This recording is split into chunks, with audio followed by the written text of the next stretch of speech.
Durante siglos, la historia de Jesús se ha contado siempre desde el mismo lugar: la cruz, el sacrificio, la resurrección. Pero casi nadie se ha detenido a escuchar lo que ocurrió después.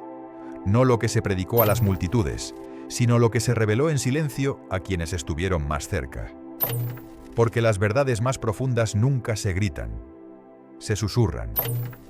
Hay enseñanzas que no se transmiten en templos, ni en libros oficiales, ni en sermones. Se entregan cuando el buscador está preparado.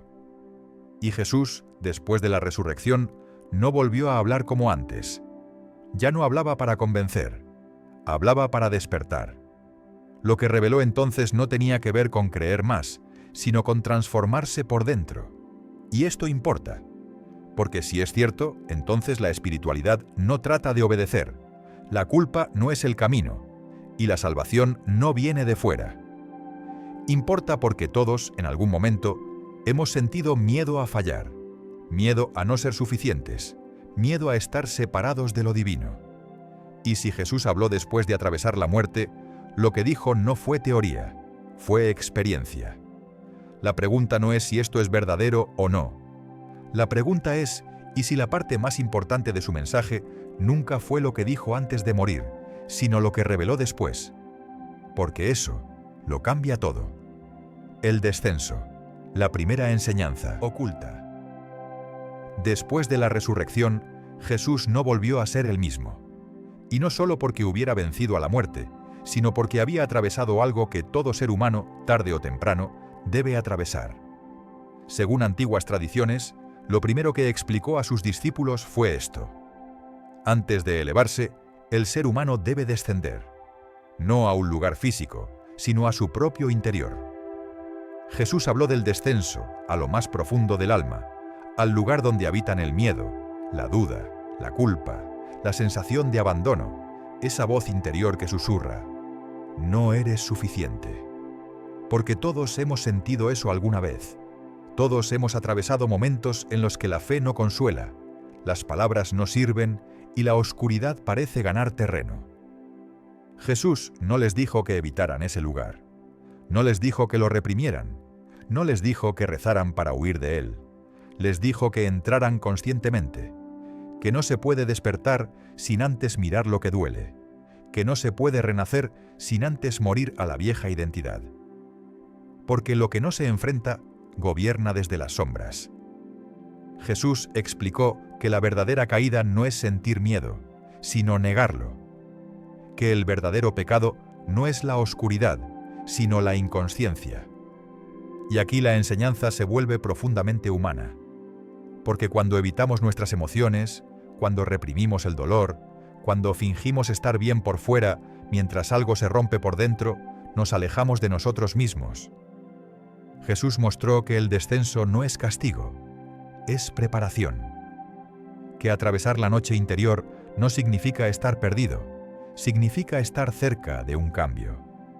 Por eso, después de la resurrección, no habló de culpa, habló de honestidad. No habló de castigo, habló de consciencia. Porque la transformación real no empieza en la luz, empieza en el valor de mirar sin huir. Y si esta enseñanza fue revelada después de la resurrección, no es casualidad. Es porque solo quien ha atravesado la oscuridad puede hablar de ella sin miedo. Y quizá por eso, este fue el primer paso que Jesús quiso dejar claro. Antes de cualquier despertar, está el descenso. La integración. Cuando la luz abraza la oscuridad. Después de hablar del descenso, Jesús condujo a sus discípulos a una comprensión aún más profunda. No basta con mirar la oscuridad, no basta con reconocerla. El verdadero cambio ocurre cuando dejamos de luchar contra lo que somos. Jesús les explicó que dentro de cada ser humano conviven fuerzas opuestas: la luz y la sombra, el amor y el miedo, el impulso de elevarse y el deseo de huir. Muchos creen que despertar significa eliminar lo oscuro, ser siempre buenos, siempre correctos, siempre luminosos. Pero Jesús reveló algo radicalmente distinto.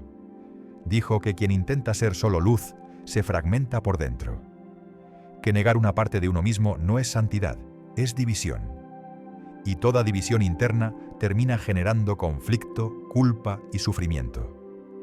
Jesús habló de totalidad, de integrar lo humano y lo divino, lo fuerte y lo frágil, lo que mostramos y lo que ocultamos.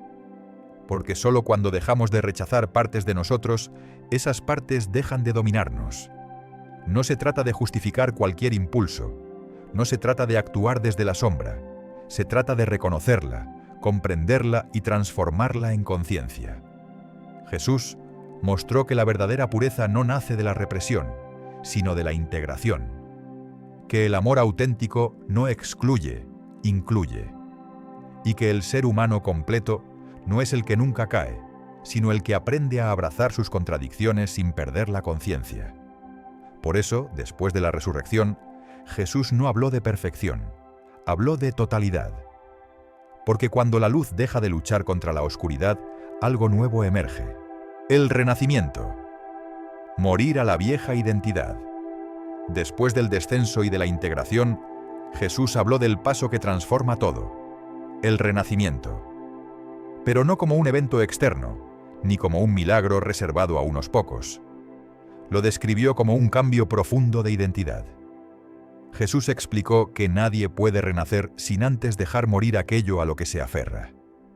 Las ideas que creemos ser. Los papeles que hemos aprendido a representar. Las máscaras que usamos para sentirnos aceptados. Porque mientras la vieja identidad siga gobernando, la conciencia permanece limitada. Jesús les mostró que la resurrección no fue solo un hecho físico. Fue la expresión visible de un proceso interior que ya había ocurrido. Morir a la necesidad de control. Morir a la identificación con el miedo.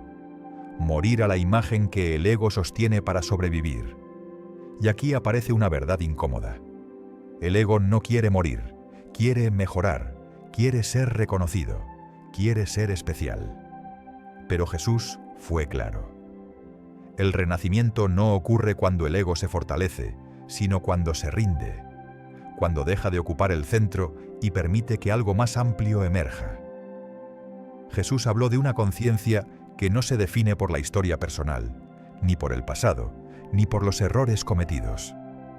Una conciencia que observa sin apego, que actúa sin miedo, que ama sin necesidad de defenderse. Ese es el verdadero renacimiento.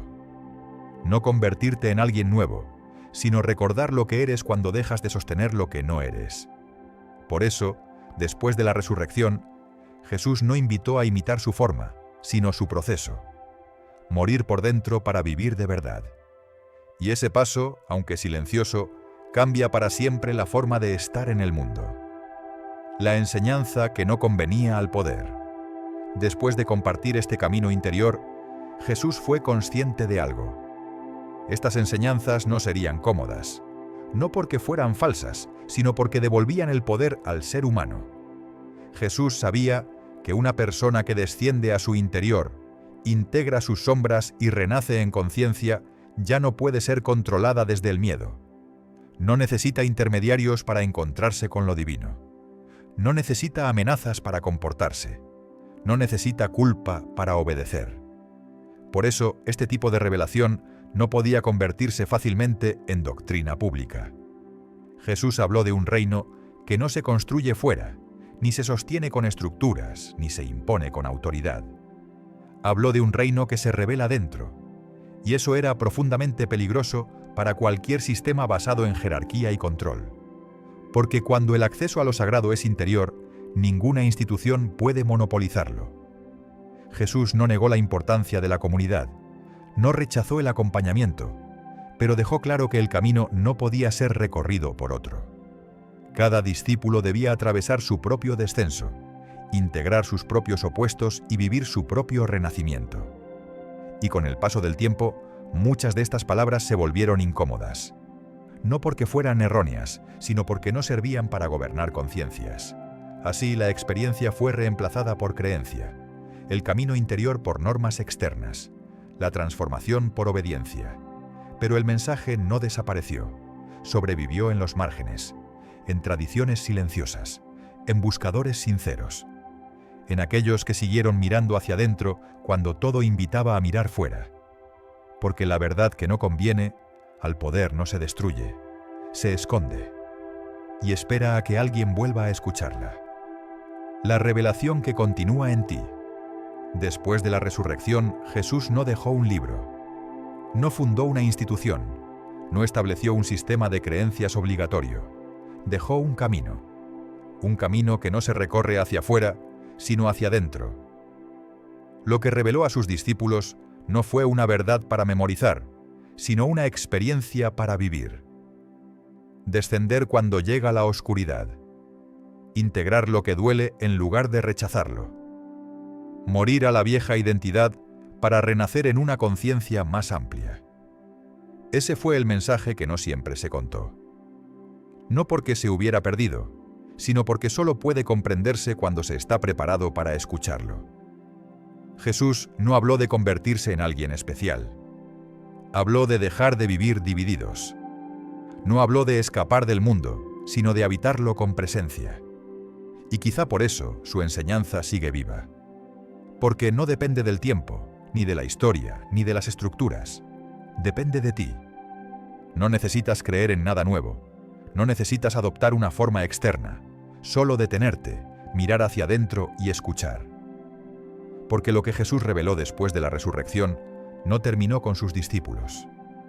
Continúa cada vez que alguien elige la conciencia en lugar del miedo. Gracias por estar aquí. Que la paz y la luz te acompañen siempre en tu camino.